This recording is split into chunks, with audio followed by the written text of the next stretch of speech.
ever pondered how one single corporation could possess 90% of the oil industry in the United States? As we deep dive into this intriguing narrative, imagine the black and white photos from the era, the towering oil derricks, the bustling railway stations, and the stern face of a man named John D. Rockefeller. This is the tale of ambition, strategy, and sheer determination. The story of Standard Oil.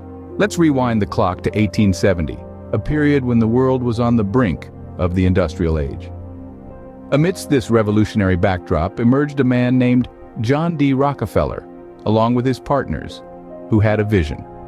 This vision was not merely about establishing a company, but about constructing an empire. Thus, Standard Oil was born. Project image of a determined, visionary businessman. That was Rockefeller. Long before others, he saw the vast potential of the oil industry. But it's one thing to potential and another to control it. For that, he needed an effective strategy. Now consider the first step in this strategy: securing discounts railroads. Imagine the black and white footage of trains bustling across the country, carrying goods and people. In and when railroads were the arteries of industry, this move was nothing short of genius.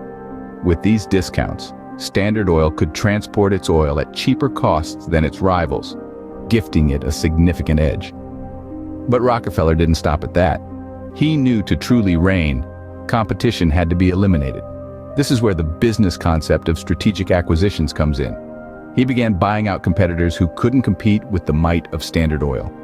As we flip through the old photos of these rival companies, we see them disappear one by one from the industry landscape.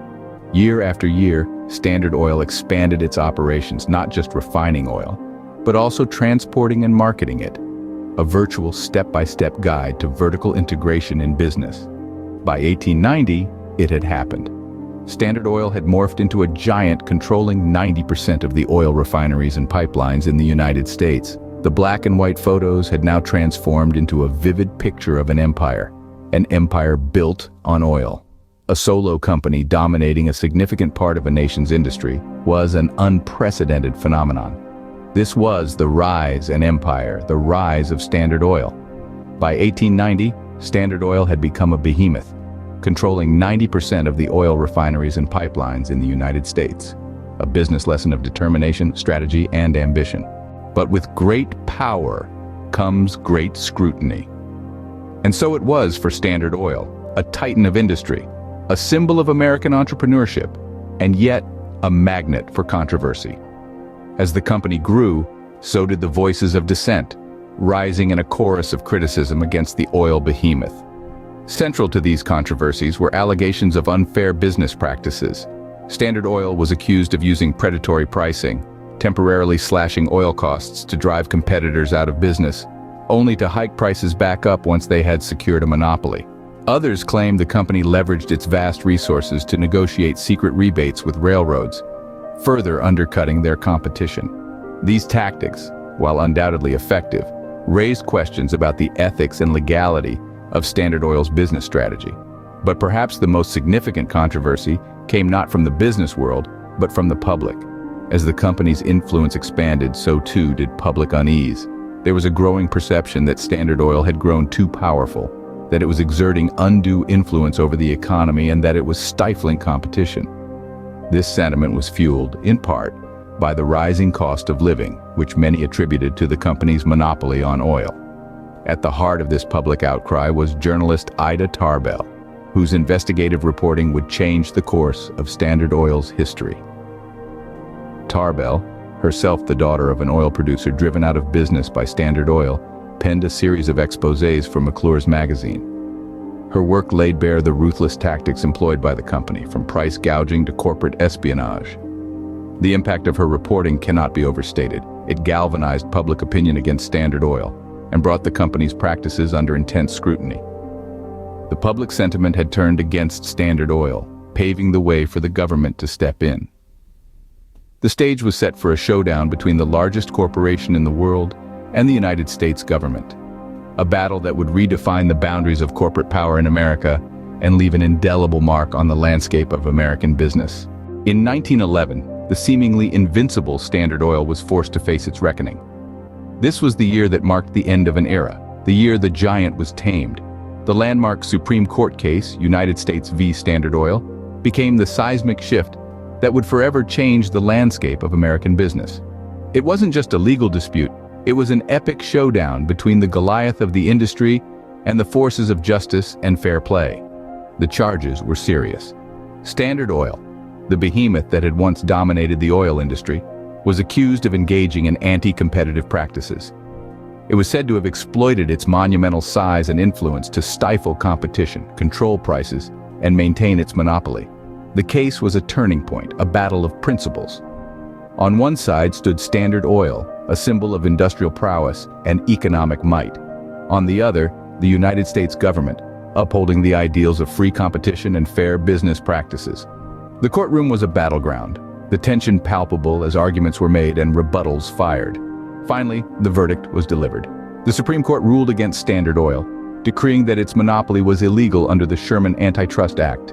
The repercussions were immediate and far-reaching. Standard Oil was broken up into 34 independent entities, each left to navigate the turbulent waters of the industry on its own. This decision sent shockwaves through the business world, signaling a new era of increased competition and regulation. But the story of Standard Oil didn't end with its breakup. Far from it. In fact, the fragments of the empire went on to become some of the biggest names in the industry, companies like Exxon, Mobil, and Chevron. They continued to shape the oil industry, their roots tracing back to the formidable empire that once was.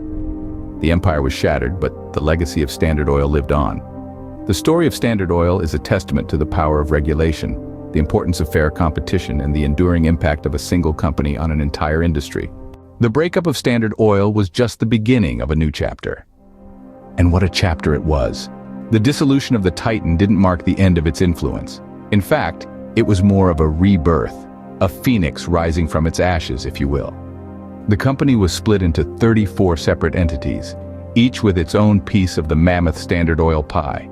These entities, known as the baby standards, were not small fry by any stretch of the imagination. Among them were names that would become familiar to us all.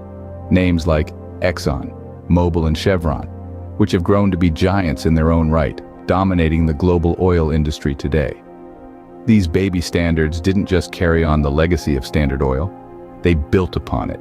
They expanded, innovated, and evolved, constantly adapting to the changing times and the ever-evolving demands of a world that runs on oil. They didn't just survive, they thrived. But their influence goes beyond just oil. These companies continue to shape our world in ways that extend far beyond our gas tanks.